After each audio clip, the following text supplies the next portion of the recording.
Isang araw, habang nag-aalmusal si Daga, isa sa mga pinakamaliit na miyembro ng kagubatan, may kumatok sa kanyang pinto. Sobrang lakas na parang masisira ito. Masiglang binuksan ni Daga ang pinto at naroon ang malungkot niyang kaibigan na si Gazelle. Daga, kailangan ko ng tulong mo. May nangyari kasing napakasama. Anong problema, Gazelle? Si Leon kasi. Nagsimulang manginig ang Daga nang marinig niya ang pangalan ni Leon dahil takot na takot siya rito. Dahil ako ang hari ng kagubatan, ito rin ay tahanan ko, sabi niya, at inangkinan niya ang bahay ko. Paano na ako? Saan ako titira? Lahat ng hingan ko ng tulong para mabawi ko ang bahay ko ay natatakot at tumatanggi. Dahil siya ang leon, lahat tayo ay takot sa kanya. Pero hindi ka katulad ng iba, kapatid na Daga. Ikaw ay matapang at matalino pa. Tulungan mo ko. Pagkatapos mag-isip, pumayag ang maliit na Daga na tulungan ng kaibigan. At sabay silang umalis. At naroon nga ang leon na mahimbing na natutulog sa hardin ni Gazelle. Gusto sana ng Daga na hawakan ng leon sa higanting paa nito upang gisingin ito. Ngunit nang gumalaw ang leon, napaatras siya sa takot. Pero susubukan pa rin niya itong gisingin. Balak niyang alugin ang buhok nito. Ngunit sobrang lakas ng hilik ng leon na tinakpan ng Daga ang kanyang mga tainga at hindi pa rin makalapit dahil sa takot. Naisipan ng maliit na Daga na maghanap sa paligid ng patpat na panggising sa leon. Di sinasadyang dumampi ang buntot niya sa balbas ng leon. Biglang nagising ang leon. Achoo! Dahil nagising mula sa kanyang masarap na pagtulog, naiinis na hinarap ng leon ang Daga. Bumangon siya sa galit. Bakit mo ako ginising? Dinalhan mo ba ako ng pagkain? Ha? Oh, ano? Pagkain? Hindi po. Ang lakas ng loob mong pumasok dito. Si Gazelle po. Ano po? Anong nangyari? Nandoon po siya sa bundok. Di mamundok ka na rin. Dahil ngayon ay lalamunin na kita. Sa lakas ng ungol ng leon, tumalsik ang maliit na Daga palayo sa kanya. Humiga uli ang leon at itinuloy ang kanyang pagtulog. Kinabukasan, nag-ipon ng lakas ng loob ang Daga at bumalik sa hardin ni Gazelle. Di ba sinabi ko na sa'yo lumayo ka sa hardin na to? Opo, sabi mo nga po, pero... Oh, ngayon? Tatanungin po sana kita kung nakita mo na ba yung bagong bahay ni Hyena? Ano bang meron sa bahay niya? Mas malaki ito at mas maharlika kaysa sayo. Maraming puno ang hardin niya at malawak ang damuhan sa paligid.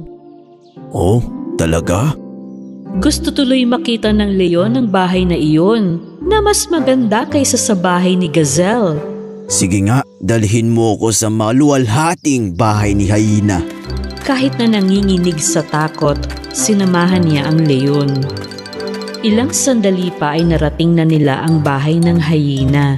Ngunit walang kahanga-hangang malaking bahay o hardin na maraming puno. Ang bahay ng Hyena ay isa lamang napaka-ordinaryong yungib.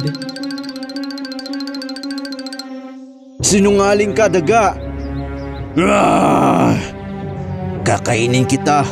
Halika dito! Napagtanto na siya ay niloko, hinabol ng leon ng Daga. Oops!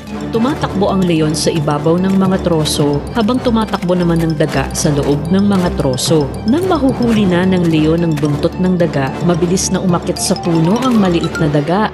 Patawad, hari ng gubat. Huwag ka na magalit. Gusto ko lang tulungan si Gazelle. Lalong nagalit ang leon at niyugyug ang puno ng kanyang higanting mga paa. Bumaba ka dyan! Manloloko!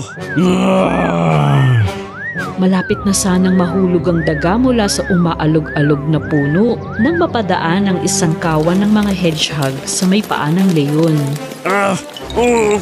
Aray, ano ba? Sinubukang paalisin ng leon ng mga hedgehog, ngunit lalo siyang natusok sa kanilang mga tinik. Sinamantala ito ng daga. Tumalon siya pababa ng puno at sumabay sa kawan ng mga hedgehog. Nang akala niya ay natakasan niya ang leon, narinig ng daga ang parating na dumadagundong na yabag. Tumakbo siya at napadaan sa malambot na putik. Dahil magaan lang siya, matagumpay siyang nakatawid. Ngunit hindi ang leon. Sa sandaling humakbang ito sa putik, hindi siya makaalis sa kumunoy upang mahuli ang daga. Oh, ano to? Huwag kang gagalaw! Baka lalo kang lumubog! Hindi na ako makikinig sa sasabihin mo. Gustong tulungan ng daga ang leon, kaya kumuha siya ng sanga at inabot ito sa leon. Sir, kumapit ka sa sanga na ito. Ihilahin kita at ililigtas. Ayoko nga, kayang-kaya kong umalis dito. Ngunit kapag ihahakbang ng leon ang isang paa niya, ang kabilang paa ay lumulubog sa putik. At habang nagpupumiglas siya, lalo siyang pumapailalim. Sa wakas ay sumuko rin siya. Daga! Lumulubog ako! Tulong! Sagipin mo ako! Gusto ko nang umuwi! Dali, bilisan mo! Nakakita ang daga ng puno ng gum, kaya kinolekta niya ang pinakamalalaking dahon nito at isa-isang inilatag sa kumunoy. Ayan, Leon! Pwede mong tapakan ng mga dahon. Dali! Dahil malagkit sa ilalim ang dahon ng gum, hindi ito lulubog sa putik. Kaya kahit na may kahirapan, tumapak ang leon sa mga dahon at nagawa niyang makarating sa lupa. Ay, daga. Muntik na akong hindi makaligtas kung hindi mo naisip ang mga dahong ito. Paumanhin dahil minaliit kita. Kanina may gusto kang sabihin sa akin, ang hari ng kagubatan, ang leon. Hiniling ng maliit na daga sa leon na ibalik kay Gazelle ang kanyang tahanan. Kaagad namang pinagbigyan ng leon ang kahilingang ito. Dahil salamat sa maliit na dagang ito na nagligtas sa kanyang buhay, naunawaan niya ang halaga ng pagkakaroon ng tahanan. Salamat na kauwi na si Gazelle sa kanyang bahay na may magandang hardin. Ang leon ay doon na natulog sa kanyang dating lungga at ang maliit na daga ay bumalik na sa kanyang masarap na almusal. Naging usap-usapan ng lahat ang tungkol sa malaking tagumpay ng munting miyembrong ito ng kagubatan na parang sa mga epiko. Addis Ababa.